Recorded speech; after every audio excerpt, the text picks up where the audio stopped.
Hello guys, welcome to ambition classes. आज हम लोग मैकेनिक्स स्टार्ट कर रहे हैं। ठीक है, हमारा वेक्टर्स का पूरा चैप्टर कंप्लीट हो गया। वेक्टर्स में हमने सारे टॉपिक्स लगभग कवर कर लिए हैं।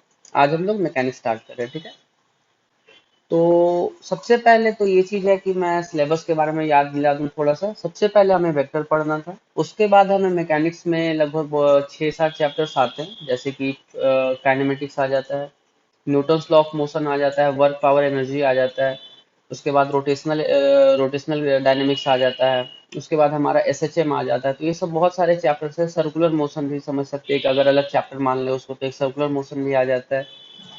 तो अब हम लोग मैकेनिक्स में ये सारे चैप्टर्स से कवर कर रहे हैं। ठीक है, तो आज मैं बेसिक इंट्रोडक्शन देना चाहता हूँ। ठीक है ना। उसके बाद फिर हम लोग नेक्स्ट क्लास से काइनेमेटिक्स का जो कोर टॉपिक्स है जैसे सिलेबस के हिसाब से स्टार्ट करेंगे। तो आज मैं एक बेसिक सा इंट्रोडक्शन दे दे रहा हूँ कि मैकेनिक्स में क्या होता है, कैसे करते हैं, मैकेनिक्स में होता क्या है, मैकेनिक्स बेसिकली इस बात की। चलिए स्टार्ट करते हैं।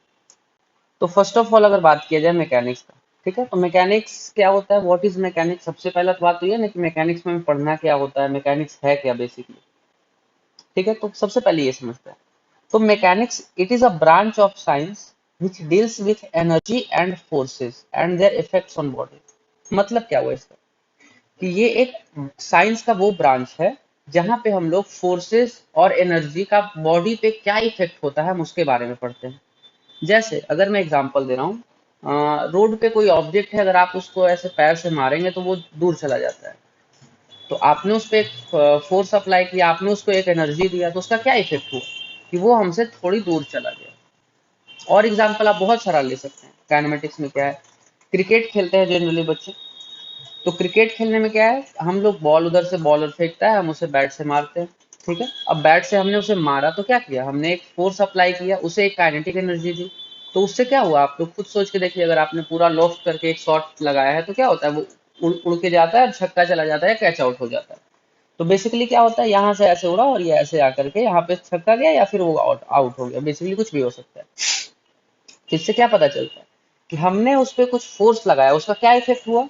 अगर आप एक स्टोन को मार रहे थे तो स्टोन ऐसे जा रहा था, लेकिन अगर आपने एक बॉल को मारा है तो बॉल ऐसे गया है। तो यहाँ पे अलग अलग टाइप का फोर्स लगा रहे हैं तो अलग अलग तरह का इफेक्ट आ रहा है ना। अगर हम फोर्स इस डायरेक्शन में बॉल पे लगाए तो कुछ और इफेक्ट आया, अलग अलग केस में कुछ और इफेक्ट आएगा। एक और एग्जांपल, अगर आप किसी ऑब्जेक्ट को ऊपर से छत से गिरा देते हैं तो क्या होता है, वो नीचे गिर जाता है। नीचे गिर जाता है कि नहीं गिरता।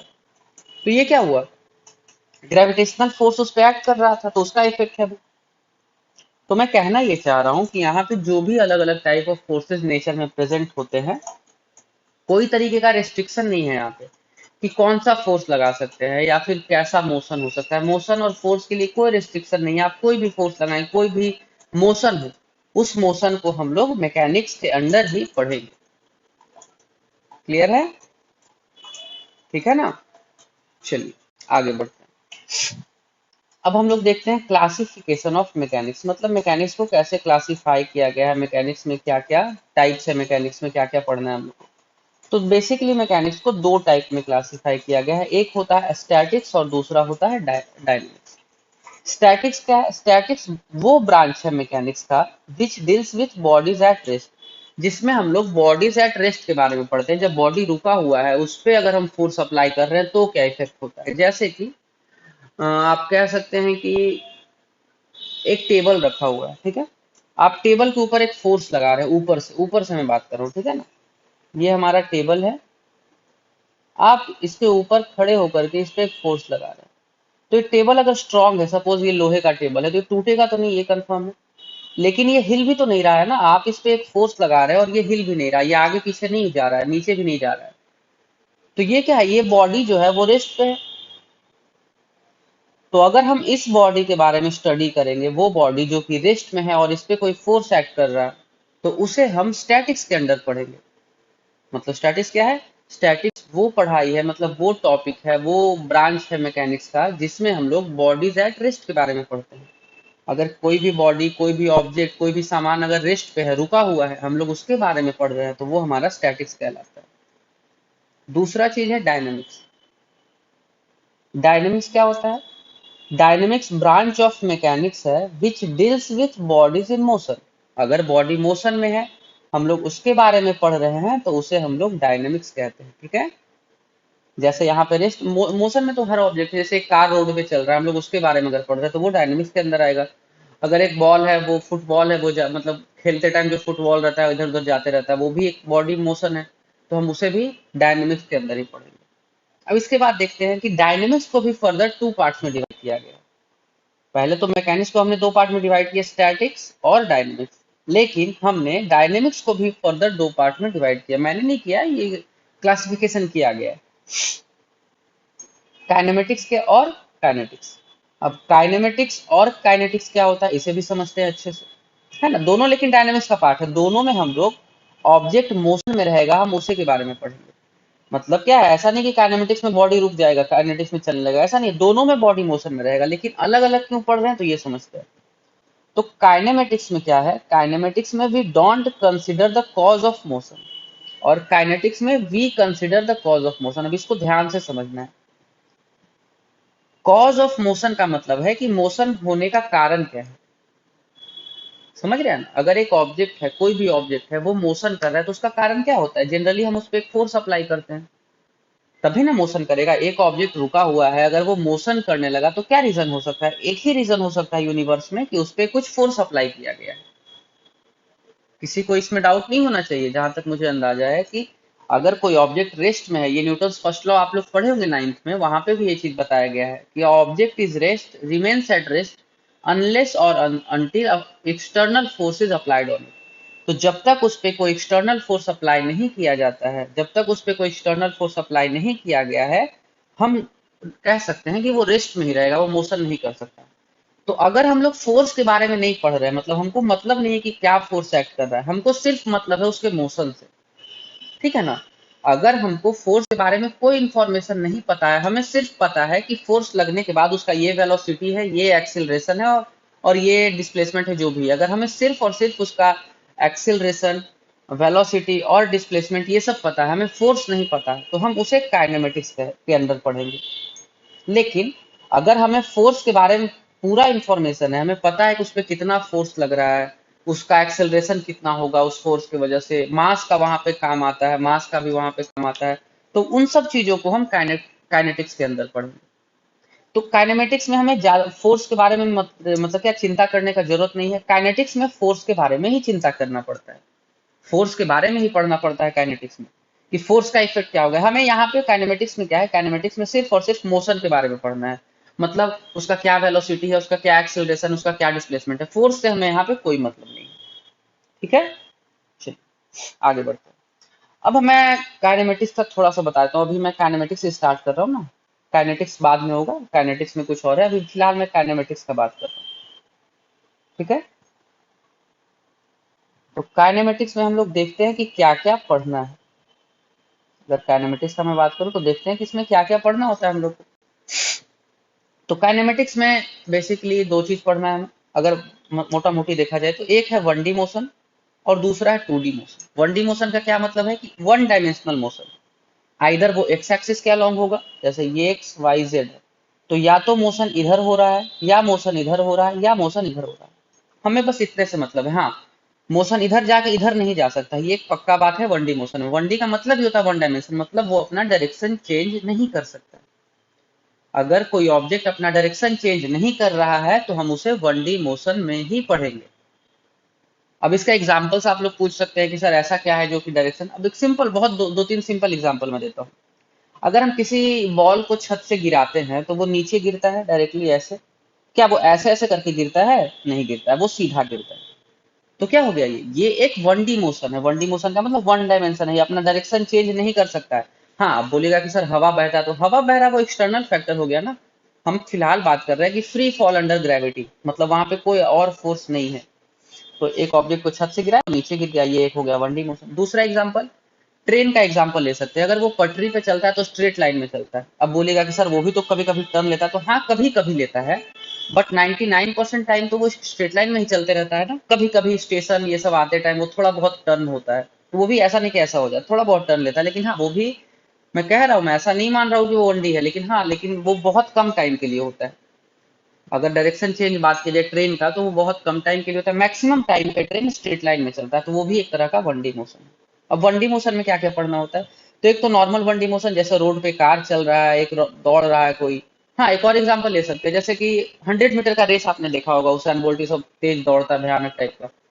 तो वहां पे भी आपने देखा होगा कि वो एक स्ट्रेट लाइन में दौड़ता है ना, कभी देखे हैं कि उसेन बोल्ट ऐसे ऐसे दौड़ के पहुंच रहा है, नहीं, टाइम ज्यादा लगेगा ना, तो वो सीधा दौड़ता है, तो वो भी एक तरह का वन डी मोशन है। तो एक तो हमें नॉर्मल वन डी मोशन पढ़ना है, जिसमें हमें कार्स का मोशन, ट्रेन का मोशन, ये सब पढ़ना है। और एक पढ़ना है स्पेशल में हमें, फ्री फॉल अंडर ग्रेविटी, मतलब ग्रेविटी के इफेक्ट से जो मोशन हो रहा है, जैसे अभी जस्ट मैंने जो बताया कि छत से किसी चीज को गिरा देते हैं या किसी चीज को ऊपर फेंक देते हैं वर्टिकली, तो ये सब जो मोशन है वो हमें वन डी के अंदर पढ़ना है। ठीक है, आगे देखते हैं। अब आगे हमारे पास है two D motion. Two D motion काफी इंटरेस्टिंग है। टू डी मतलब है कि यहाँ पे हम लोग दो डायमेंशन के लोग काम कर सकते हैं। ठीक है, कोई भी दो, ऐसा नहीं एक्स या वाई जेड या एक्स जेड, कोई भी इधर ऐसे ऐसे एक प्लेन में मतलब मोशन कर सकता है। इसको और क्या कह सकते हैं, motion in a planar motion इसको कह सकते हैं, मतलब ये एक प्लेन में मोशन करता है।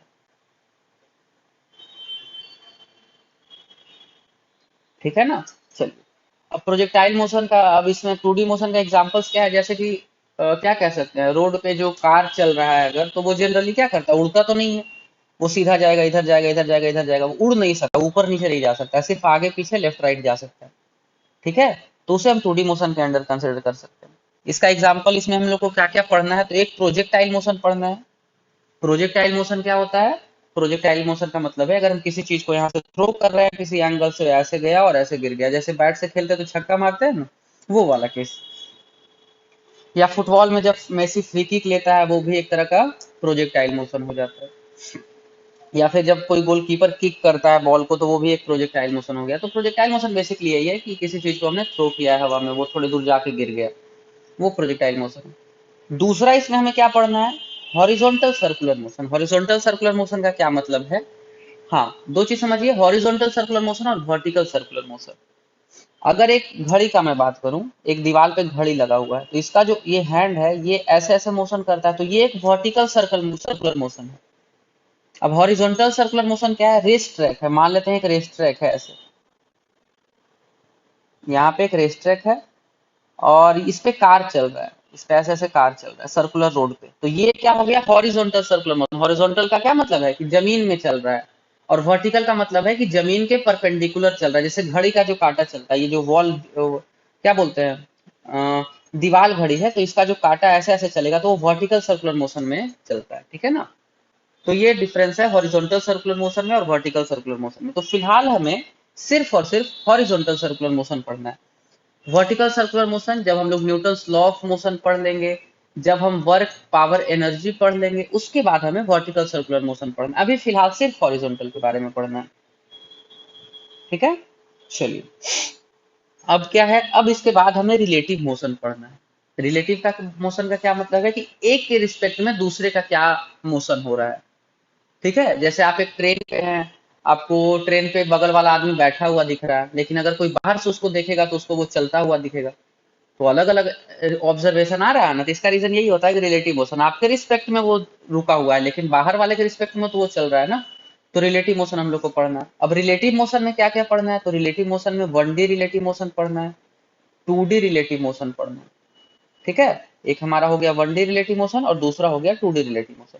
टू डी रिलेटिव मोशन में दो स्पेशल केसेस आते हैं, मतलब ये आपको पढ़ना ही है, ये एग्जाम्स में पूछा जाता है, एग्जाम्स में, मेंस में, एडवांस में, कोई भी कॉम्पिटेटिव एग्जाम आप देंगे, कोई भी बोर्ड का एग्जाम देंगे, तो जनरली ये इससे तो एक क्वेश्चन पक्का ही रहेगा, मतलब काफी अच्छा टॉपिक है। तो स्विमर्स प्रॉब्लम है और रेनमैन प्रॉब्लम है। स्विमर्स प्रॉब्लम क्या होता है, ये सब पढ़ेंगे डिटेल में, अभी बस मैं बता रहा हूँ कि क्या क्या पढ़ना है। एक्चुअली होता क्या है कि अगर हम नदी को क्रॉस करना चाहें और नदी बह रहा हो, तो हम लोग भी नदी के साथ थोड़ा बह के आगे चले जाते हैं। ऐसा देखा होगा आपने, अगर नहीं देखा होगा तो कभी सोच के देखिएगा। अगर किसी को स्विमिंग आता है तो वो नदी में जाके एक बार ट्राई कर ले, नहीं नहीं नहीं मत कीजिएगा, हो सकता है कोई खतरा हो, इसलिए फिलहाल समझिए, ये नदी बह रहा है v वेलोसिटी से, अगर हम यहाँ से तैरना स्टार्ट करें तो हम बह के यहाँ चले जाएंगे, तो इसी को स्विमर्स प्रॉब्लम कहते हैं। देखिए, मान लीजिए मेरा घर यहाँ पे है, मैं यहाँ से तैरना स्टार्ट किया, मैं पहुंच यहाँ पे गया, मेरे को तो अपना घर जाना था ना, तो क्या किया जाए, ऐसा क्या किया जाए कि ये वापस यहाँ पे ही पहुंचे, आगे ड्रिफ्ट ना हो, ये सब चीज हम लोग को पढ़ना होता है। रेनमैन प्रॉब्लम क्या है, रेनमैन प्रॉब्लम का मतलब है बारिश में चल रहे हैं, तेज हवा चल रहा है, तो छाता कैसे रखें? छाता को हम ऐसे रखें या ऐसे रखें या ऐसे रखें, कैसे रखें कि हम ना भीगे? समझ रहे हैं ना? तो आपका बहुत बड़ा प्रॉब्लम सॉल्व होगा ये समझने के बाद कि छाता कैसे रखें बारिश में। ठीक है? बारिश में कभी होता है ना, तेज हवा चलता है तो समझ नहीं आता है कैसे रखें छाता कि भीगे ना। तो ये सब चीज इसमें पढ़ना है रेनमैन प्रॉब्लम। स्विमर प्रॉब्लम, रेनमो, ये दो स्पेशल केसेस है, इसमें और भी रहेगा लेकिन ये दो स्पेशल केसेस है जो कि काफी इंपॉर्टेंट है। तो ये मैंने अभी फिलहाल बता दिया आपको कि काइनेमेटिक्स में हमें ये सब चीज पढ़ना है। हम लोग बस इसके अगले वाले क्लास से काइनेमेटिक्स से स्टार्ट कर रहे हैं। अच्छे से समझना है, काफी इंटरेस्टिंग टॉपिक है, बहुत ही मजा आने वाला है ये पढ़ने में। समझ रहे हैं ना? मतलब कि ये जो होता है ना काइनेमेटिक्स, आप लोग देखे होंगे कि काइनेमेटिक्स में काफी लंबा टाइम लिया जाता है। कोई भी टीचर काइनेमेटिक्स को काफी अच्छे से पढ़ाता है, कोई भी टीचर। इसका रीजन यही है ना कि अगर आप इसको समझ गए तो ये आपको प्रॉब्लम सॉल्विंग में काफी हेल्प करता है। मतलब आपका जो क्वेश्चन सॉल्व करने का तरीका है उसको बदल देता है, आपके क्वेश्चन सॉल्व करने के स्पीड को बढ़ा देता है, आपके सोचने के तरीके को बदल देता है। तो इसलिए काइनेमेटिक्स काफी इंपॉर्टेंट है। स्टार्टिंग वेक्टर हम लोग का हो चुका है, तो वेक्टर का यहाँ पे कहीं कहीं यूज आएगा, जैसे वेक्टर रिजोल्यूशन का। अगर आप नहीं देखें तो आप वीडियो जाके देख सकते हैं, पुराने में जो मैंने अपलोड करके रखा है वो सब, तो वहां से आप जाकर देख सकते हैं। अभी फिलहाल हम लोग काइनेमेटिक्स पे नेक्स्ट क्लास से फोकस करें। ठीक है? तो ये पीडीएफ मैं वीडियो के साथ अटैच कर दिया करूंगा, पीडीएफ अगर आपको चाहिए होगा तो आप वहां से डाउनलोड कर सकते हैं। चलिए, ठीक है, फिर स्टार्ट करते हैं नेक्स्ट क्लास से। बाय।